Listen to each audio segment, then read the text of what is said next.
पुण्यात फ्लॅट घ्यायचा आहे. पण कुठे घ्यायचा, कसा घ्यायचा, कुणावर विश्वास ठेवायचा? फसवणूक तर होणार नाही ना? योग्य दरात मिळेल की नाही? मोठं कन्फ्युजन आहे. चला तर मग सर्व कन्फ्युजन दूर करण्यासाठी संपर्क साधूयात सारंग अहेर यांच्या रेरा रजिस्टर्ड ड्रीमोरा रियालिटीशी. संपर्क सारंग सुधाकर अहेर, ड्रीमोरा रियालिटी. मोबाईल नंबर 82 83 91 91 आणि 62 62 90 910.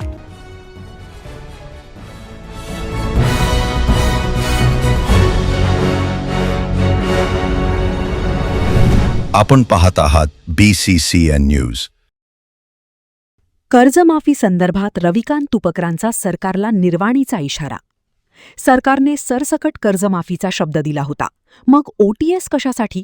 तुपकरांचा सवाल. राज्यातील शेतकऱ्यांच्या कर्जमाफीच्या प्रश्नावर पुन्हा एकदा वातावरण तापण्याची चिन्हे दिसू लागली आहेत. शेतकरी नेते रविकांत तुपकर यांनी आता राज्य सरकारने जाहीर केलेल्या कर्जमाफी योजनेच्या पहिल्याच यादीवर गंभीर प्रश्नचिन्ह उपस्थित करत सरकारला धारेवर धरले आहे.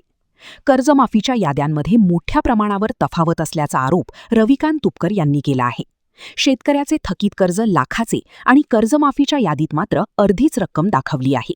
बँका शेतकऱ्यांकडून उर्वरित रक्कम भरण्यासाठी तगादा लावत असल्याचा गंभीर आरोप तुपकर यांनी केला आहे. नियमित कर्ज भरणाऱ्या शेतकऱ्यांना केवळ 50,000 नव्हे तर 2 लाखांचे प्रोत्साहन अनुदान देण्यात यावे अशी मागणी त्यांनी केली आहे. सरकारने या सर्व मागण्यांकडे दुर्लक्ष केले तर पुन्हा एकदा महाराष्ट्रभर प्रचंड मोठे शेतकरी जनआंदोलन उभे राहील असा स्पष्ट आणि आक्रमक इशारा रविकांत तुपकर यांनी सरकारला दिला आहे. अहिल्यादेवी होळकर कर्जमाफी योजनेची पहिली यादी बँकांमध्ये आलेली आहे आणि या यादीमध्ये प्रचंड मोठ्या प्रमाणामध्ये घोळ आहे. उदाहरणार्थ, एखाद्या शेतकऱ्याचं बँकेमध्ये थकलेलं पीक कर्ज हे जर 1,25,000 रुपये असेल तर सरकारच्या कर्जमाफी यादीमध्ये फक्त 70,000 रुपये दाखवलेले आहेत. मोठ्या प्रमाणामध्ये तफावत आहे. यामध्ये सरकारी अधिकाऱ्यांचं स्पष्टीकरण असं आहे की सरकार बँकांसोबत OTS करणार आहे आणि उर्वरित रक्कम बँकेनी त्या शेतकऱ्याला राईट ऑफ करायची आहे असं सरकारमधल्या लोकांचं म्हणणं आहे. पण याबाबत कुठली सुस्पष्टता सरकारनं अजून केलेली नाही. त्यामध्ये काही अधिकाऱ्यांचं म्हणणं असं आहे की 30/9/2021 रोजी अगर तत्पूर्वी NPA झालेली जी खाती आहेत याला 35% रक्कम सरकार देणार आणि उरलेली जी रक्कम आहे ही बँकेने राईट ऑफ करायची आहे. यामध्ये त्यांनी 2022, 2023, 2024 आणि 2025 वेगळ्या वेगळ्या वर्षी थकीत झालेली जी पीक कर्ज आहेत त्याच्यासाठी 55%, 70%, 85% रक्कम सरकार देणार असं म्हटलेलं आहे. परंतु या बाबतीतली कुठलीही सुस्पष्टता सरकारने केलेली नाही आणि बँका मात्र वरचे पैसे भरून घेण्यासाठी शेतकऱ्यांकडे तगादा लावत आहे. प्रचंड मोठा गोंधळ निर्माण झालेला आहे. त्यामुळे सरकारनं या बाबतीमध्ये स्पष्टीकरण दिलं पाहिजे आणि 2 लाखापर्यंत जर तुम्ही सरसकट कर्जमाफी करणार होते तर ही OTSची स्कीम आणली.